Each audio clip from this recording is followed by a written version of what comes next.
You want to be as big and jacked as possible, don't you? Well, that makes you a frickin' weirdo. That makes you the biggest little pervert that there is in this planet. Let's have a little bit of an intervention about that, okay? So recently I have cut weight down to the point where I am pretty lean for the first time in my life. I've talked about that in a different video. And I'm now approaching what we could, typically call, stage ready, stage lean, ready for a competition, such that I could actually go to a competition and actually, see if I'm any good at it. This is the first time that I've been this lean since I was maybe 15 years old. It's really been, again, 15 years that I have been lifting as a lifter. And this is really the first time that I've ever decided to do anything like this. I have been somebody who has been dedicated to lifting for, most of my adult life. I am somebody who has been, through all kinds of different styles of training, especially powerlifting being my biggest focus for the longest period of time. But today I wanted to talk a little bit about the downsides of bodybuilding, which we don't really talk about. The downsides of training to get as big and jacked and lean as possible all at the same time. Because, as I have said, that is a weird goal that is only for weird people. And you must be one of those if you are watching this video. As always, don't hesitate to smash the like button, help level up the channel, and help bless all himbos around the world with bigger muscles. That's it. I don't need to add any extra silly joke this week because, let's be honest, we are just talking about getting big muscles here. As always, also don't hesitate to reach out via the link below if you are interested in online fitness coaching, and I will be in touch with you shortly. So there are a lot of downsides to bodybuilding that I would say, don't really talk about very often, and I kind of want to go into those today, and I'm going to start off with one that has been kind of affecting me lately, which is loose skin. So when you gain a lot of weight, you're going to basically have your skin stretch out. That's a normal thing that happens. That's how bodies work.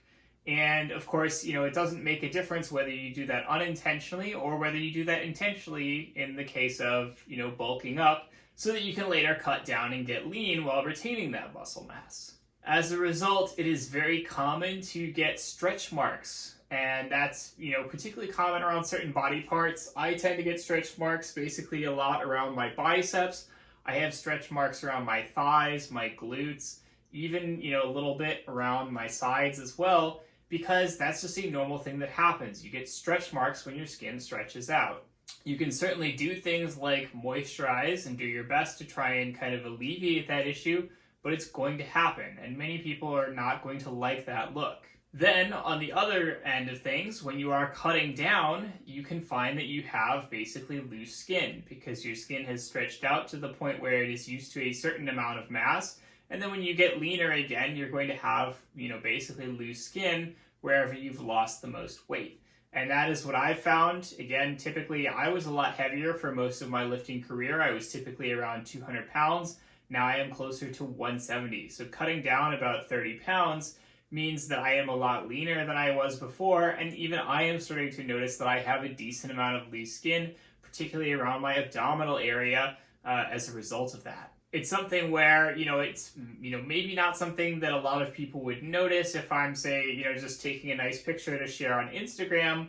But if it's, just like me and I'm just sitting around, of course, I'm going to be self-conscious about it. It's something that I'm going to notice. It's something that's going to bother me a little bit. And, again, that's just a normal thing that bodies do, but it's kind of an unintended side effect of, doing the whole bodybuilding thing, is that I have these changes to my skin that are not necessarily so easy to reverse. Moving on, the next topic I just want to cover is that bodybuilding isn't necessarily healthy. There is this huge conflation that a lot of people have where they see somebody who's big and jacked, they assume that they must be in great shape. And yes, they are. They train hard. They are, reaping all of the benefits of being more active.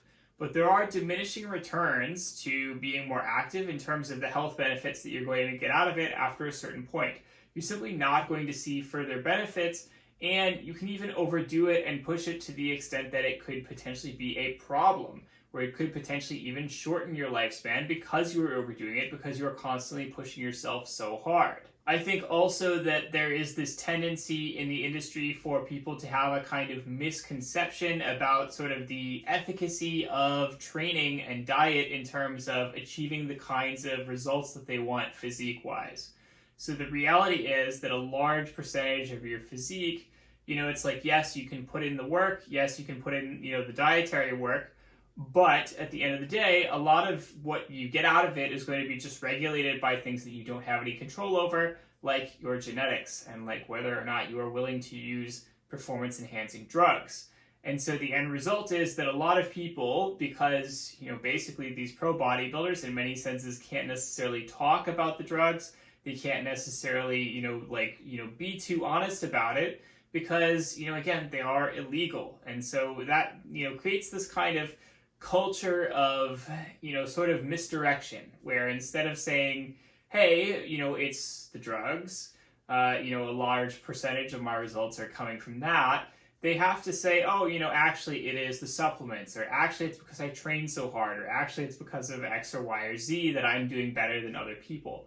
And that tends to lead to this sort of, basically, people put it on a pedestal. They think that, basically there's always more stuff that they can do, that there's always more effort they could be putting in, there's always more they could be learning, and so on. And they, as a result, sort of tend to miss the reality of things, which is that really fitness and kind of the results that you get out of it are more about a kind of like, hey, you put in, a certain amount of work, you challenge yourself, you push yourself, but you also give yourself, time to relax. You also give yourself time to recover.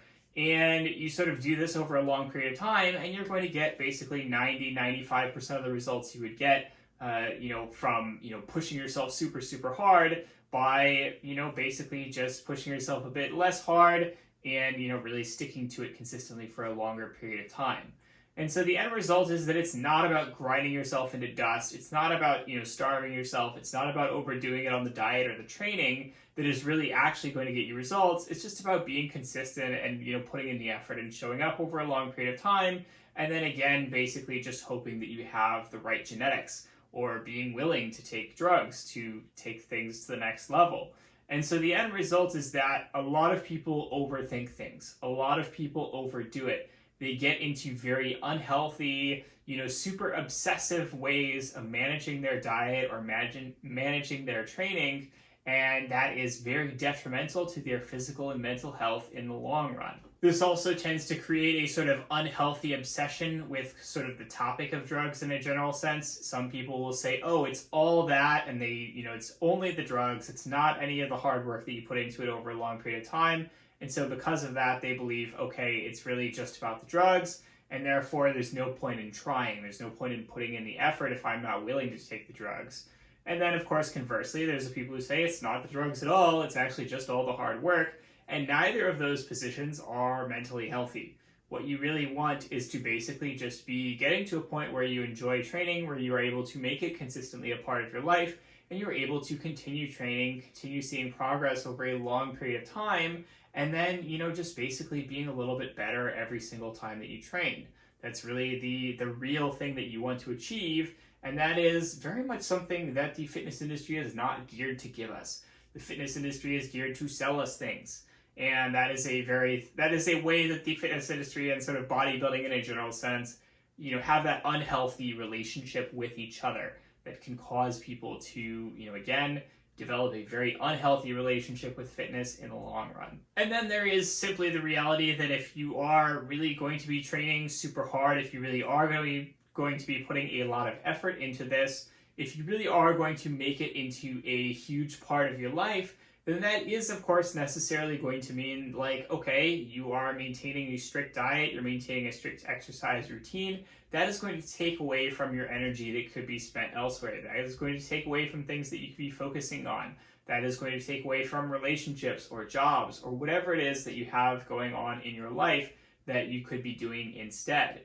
And so it can, again, be a thing where you are actually like, yes, it's maybe not necessarily unhealthy, but you are having to make sacrifices for this sport.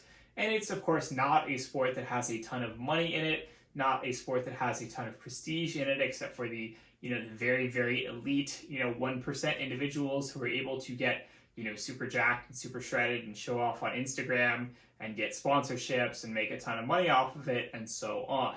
When you are training for, say, a specific competition, that puts a lot of pressure to, basically stick to it. It puts on a lot of pressure on you to ensure that you succeed. And then, of course, if you're not seeing the results that you want, if you are not able to stick to the routines that you are trying to stick to, then that can become very emotionally unhealthy and very devastating, particularly if you don't have a lot of experience trying this in the past. I would argue that in a general sense, bodybuilding as a sport it has the potential to be very empowering. Lifting in a general sense has the potential to be very empowering to people, but I don't think that competing or having a very specific aesthetic focus should really be the goal for anybody, especially not starting out. Again, it's taken me 15 years to get to the point where, for example, I can do a proper cut and really handle that diet in a really healthy way and without overthinking it. And again, I have been lifting consistently for 15 years.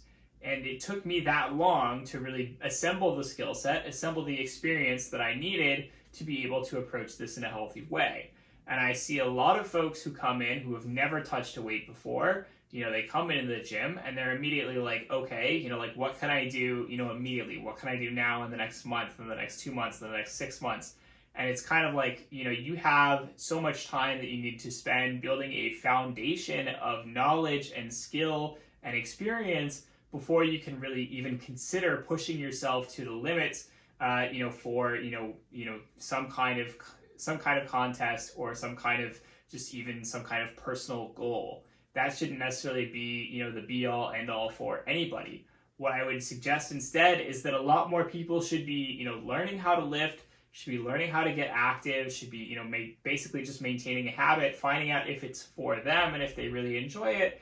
And then once you have some experience, once you have, basically that prerequisite base, then you can start considering, okay, maybe I'm going to push it further, maybe I'm ready to take the next step, and so on. It also helps, of course, as always, to work with a coach, like myself, for example. If you work with a coach, they can save you a lot of the effort. They can be that person there to help you, to guide you, to assist you in the process, and to basically be that shortcut where they can just save you so much effort if, you find a good coach and they are somebody who is actually able to help you along the way. I'd also like to point out that, there's no really reason that you ever have to be able to compete even. I, again, have been lifting for 15 years. I have competed a handful of times over the course of that span, and I don't necessarily get that much out of it. It's not that interesting to me. What is interesting to me personally is just focusing on being a little bit better every time that I train, seeing consistent results over a long period of time, and being happy with those results for myself. I don't need an external competition to validate the hard work that I've put in and the results that I get out of it. So, it's like, do you have to use competition as the be-all, end-all of a yardstick for, what you should be doing? Not necessarily. Like, you don't necessarily ever need to compete. You can just be a person who trains, decently hard, gets pretty jacked, gets pretty strong, whatever the case is, and you can just enjoy that. And you don't have to do it on anybody else's terms. So I think that, it's like there's so much to be said for that. There's so much that you could get out of just lifting and, just doing bodybuilding, for yourself without having to then turn that into a competitive thing or turn that into something that you do for others or for the sake of others. So that has been everything for this week's video. I hope you liked it. As always, do not hesitate to smash that like button, subscribe, hit the notification bell, share it with all the other little weirdos that you know who just really want to be big and jacked, whatever the case is. I will see you all next week. Have a good one.